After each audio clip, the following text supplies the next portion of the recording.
KN UIN Sunan Kalijaga Yogyakarta yang bersama acara ini, semua yang hadir yang saya hormati, Majelis Ulama Indonesia Kabupaten Wonosobo, hari ini Kamis 29 Juli 2021. Yang harus kita sampaikan, pertama Al-Quran dalam Al-Isra ayat ke-17 kalau tidak salah. Kemudian itu ayatnya juga sangat populer, mengucurkan air secara merata ke seluruh itu standar. Jika atas pertimbangan ahli yang terpercaya bahwa jenazah tidak mungkin dimandikan. Dan Bapak Ibu semuanya yang ada di sini, langsung saja nih, tadi sudah disampaikan oleh Pak Nurul banyak sekali tentang terkait dengan keagamaan.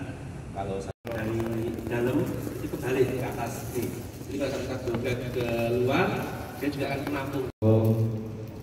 Yang terhormat Sekretaris MUI Kabupaten Wonosobo, ibaratkan bahwa pasien ini sudah ada di dalam tempat memandikan. Kemudian mulut itu yang harus ditutup sebelum Bapak Ibu semuanya mengangkat atau memandikan. Itu yang wajib pertama kali ditutup adalah area itu. Petugas itu tujuannya.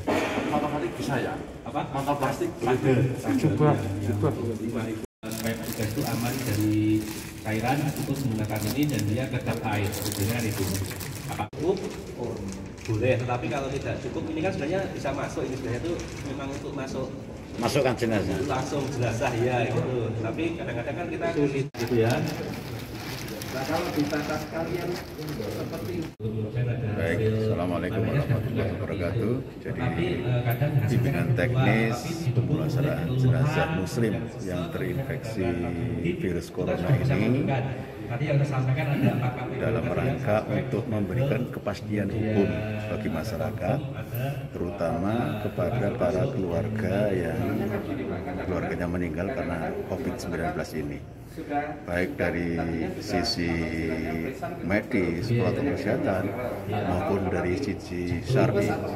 Dalam konteks standar syar'i itu, Majelis Ulama Indonesia sudah mengeluarkan fatwa khusus tentang COVID-19, tentang penanganan atau pemulasaraan jenazah muslim yang terinfeksi virus corona ini, yaitu fatwa nomor 18 tahun 2020.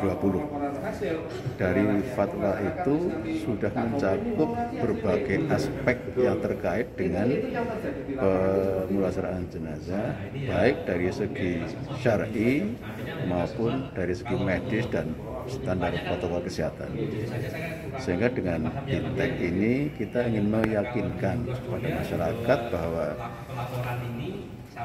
jenazah yang terinfeksi corona yang ditangani di rumah sakit baik swasta maupun negeri itu sudah sesuai dengan standar syar'i maupun standar protokol kesehatan. Ini penting untuk memberikan rasa aman, tentram bagi masyarakat, khususnya bagi keluarga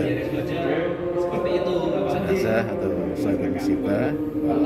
Apa yang dilakukan MUI sebagai sahibul humas, sebagai mitra pemerintah dan sebagai pelayanan umat sudah sesuai baik dari aspek syar'i maupun aspek kesehatan atau protokol kesehatan. Kata itu tahu persis. Selama ini kan urusan jenazah kan diserahkan pada bakal, padahal itu kewajiban keluarga. Maka dari TOT ini tuh trainer of training ini diharapkan akan menularkan ini gerakan di semua desa, di semua lapisan masyarakat yang bermitra antara unsur pemerintah dengan pimpinan ormas yang ada di desa ini.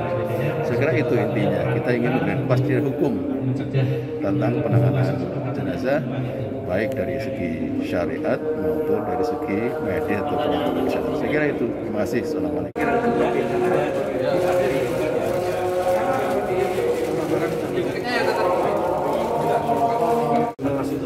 Diatur lagi, disupport lagi. Itu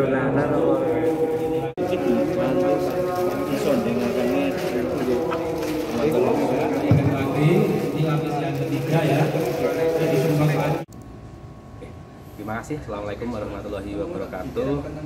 Perkenalkan, nama saya Sony dari PPI di RSUD Wonosobo, menyampaikan hari ini terkait dengan bimbingan teknik pemulasaran jenazah COVID-19. Perlu diketahui semua bahwa penularan COVID itu melalui droplet, kemudian kontak, kemudian airborne, bila mana ada terjadi tindakan-tindakan yang menimbulkan aerosolisasi.